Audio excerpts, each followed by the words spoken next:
Hai sahabat Indonesia Seleb, bagaimana kabar kalian hari ini? Pasti baik-baik saja, dan saya doakan kalian hari ini dimudahkan rezekinya, dan yang sakit semoga segera diangkat penyakitnya, amin. Terungkap selain keluarga Yosef, sosok ini juga dicurigai sebagai starter dan ikut berperan sebagai dalang dan eksekusi kedua korban.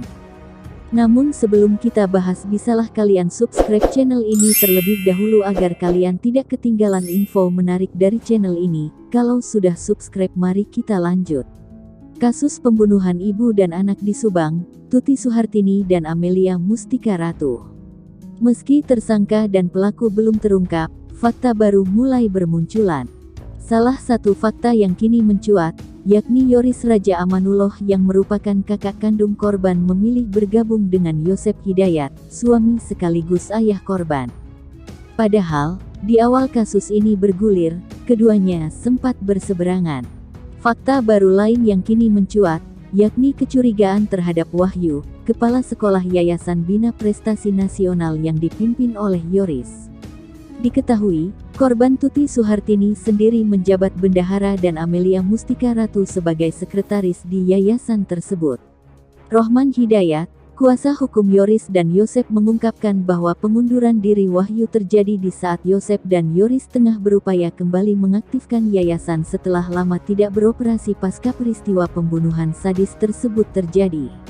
Perlu dicurigai bahwa Pak Wahyu, kepala sekolah, mengundurkan diri di saat operasional sekolah mau jalan lagi. Pak Yosef dan Pak Yoris turun tangan langsung mengaktifkan operasional sekolah, tapi beliau mengundurkan, kata Rohman melalui sambungan telepon. Kabar ini baru saya terima dari Pak Yosef bahwa dia mengundurkan diri dengan alasan tidak jelas. Ini perlu dicurigai karena kalau tidak ada apa-apa, mengapa dia mengundurkan diri, ujarnya. Kembali ke masalah Danu, Rohman mengungkapkan bahwa secara kondisi kejiwaan, Danu terbilang normal saat sebelum peristiwa pembunuhan itu terjadi. Hal itu menjadi jawaban Rohman saat disinggung kabar terkait hasil pemeriksaan yang menyebutkan Danu mengalami gangguan psikologis. Diketahui, dalam kabar yang beredar, hasil tes psikologis menyebutkan bahwa Danu kini mengalami gangguan kejiwaan. Saya tidak mengetahui hasil tes psikologi, tapi saya sempat mendengar, katanya saat Pak Danu digeledah, ada denah jalan cagak. Benar tidaknya saya tidak tahu karena itu hanya selentingan. Pada saat sebelum kejadian sih tidak ada hal-hal yang mencurigai, saya juga kan harus objektif, katanya. Lebih lanjut, Rohman menyatakan, meskipun memiliki kecurigaan ditambah hadirnya sketsa wajah terduga pelaku yang sudah dirilis Polda Jabar, pihaknya tidak ingin masuk ke ranah penyidikan yang kini ditangani Polda Jabar.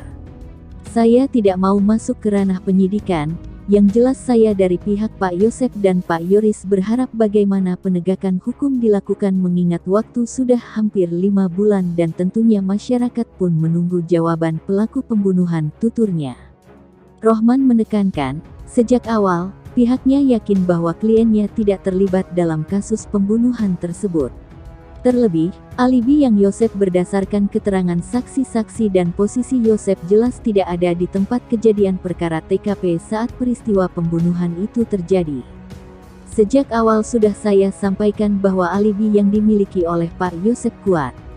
Bukan karena keterangan Pak Yosef, tapi keterangan saksi-saksi.